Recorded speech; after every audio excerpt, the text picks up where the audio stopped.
अकबर के महल में कई कीमती सजावट की वस्तुएं थीं, लेकिन एक गुलदस्ते से अकबर को ख़ास लगाव था। इस गुलदस्ते को अकबर हमेशा अपनी पलंग के पास रखवाते थे। एक दिन अचानक महाराज अकबर का कमरा साफ करते हुए उनके सेवक से वो गुलदस्ता टूट गया। सेवक ने घबराकर उस गुलदस्ते को जोड़ने की बहुत कोशिश की, लेकिन नाकाम रहा।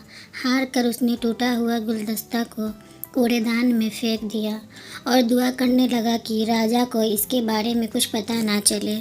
कुछ देर बाद महाराज अकबर जब महल लौटे तो उन्होंने देखा कि उनका प्रिय गुलदस्ता अपनी जगह पर नहीं है। राजा ने सेवक से उस गुलदस्ते के बारे में पूछा तो सेवक डर के मारे कांपने लगा। सेवक को जल्दी में कोई अच्छा बहाना नहीं सूझा तो उसने कहा कि महाराज, उस गुलदस्ते को मैं अपने घर ले गया हूँ ताकि अच्छे से साफ कर सकूं। यह सुनते ही अकबर बोले, मुझे तुरंत वो गुलदस्ता ला कर दो। अब सेवक के पास बचने का कोई रास्ता नहीं था। सेवक ने महाराज अकबर को सच बता दिया कि वो गुलदस्ता टूट चुका है। ये सुनकर राजा आग बबूला हो गए।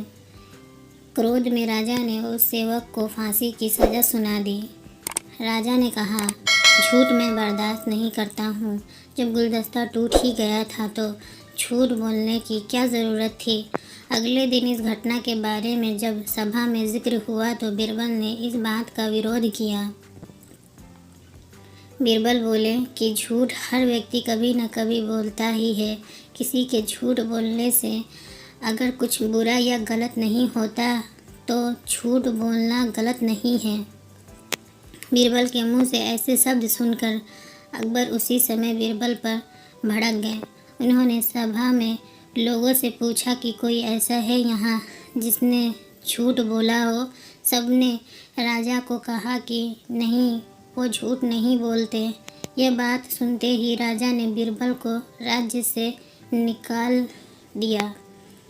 राज दरबार से निकलने के बाद बीरबल ने ठान ली कि वह इस बात को साबित करके रहेंगे कि हर व्यक्ति अपने जीवन में कभी न कभी झूठ बोलता है।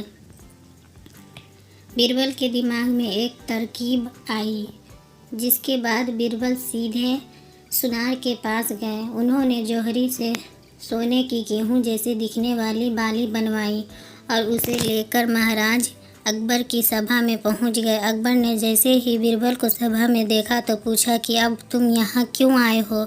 बीरबल बोले, जहाँ पनाह आज ऐसा चमत्कार होगा जो किसी ने कभी नहीं देखा होगा।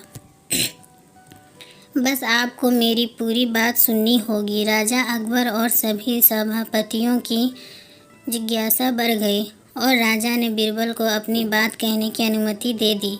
बीरबल बोले, आज मुझे रास्ते में एक सिद्ध पुरुष के दर्शन हुए।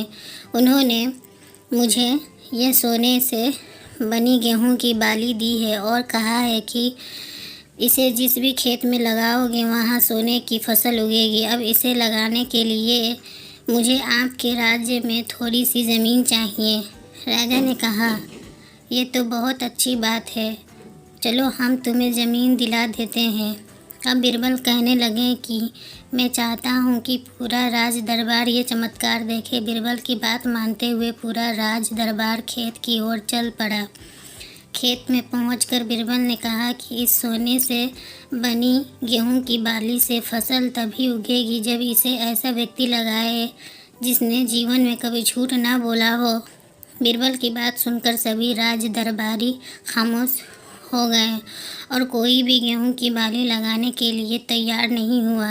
राजा अकबर बोले कि क्या राज दरबार में कोई ऐसा व्यक्ति नहीं है जिसने अपने जीवन में कभी झूठ ना बोला हो। सभी खामोश थे। बीरबल बोले, जहाँ पनाह, अब आप ही इस बाली को खेत में रोप दीजिए। बीरबल की बात सुनकर महाराज का सिर झुक गया। उन्होंने कहा, बचपन में मैंने भी कई झूठ बोले हैं, तो मैं इसे कैसे लगा सकता हूँ। इतना कहते ही बादशाह अकबर को यह बात समझ आ गई कि बीरबल सही कह रहे थे कि इस दुनिया में कभी न कभी सभी झूठ बोलते हैं। इस बात का एहसास होते ही अकबर उस सेवक की फांसी की सज़ा को रोक देते हैं। इस कहानी से हमें क्या सीख मिली है? बिना सोचे समझे किसी को बड़ा दंड नहीं देना चाहिए। हर काम को सोच विचार कर ही किया जाना चाहिए। साथ ही एक छोटे से झूठ की वजह से किसी व्यक्ति का आकलन भी नहीं किया जाना चाहिए, क्योंकि कुछ परिस्थितियाँ ऐसी होती हैं कि लोग झूठ बोल देते हैं।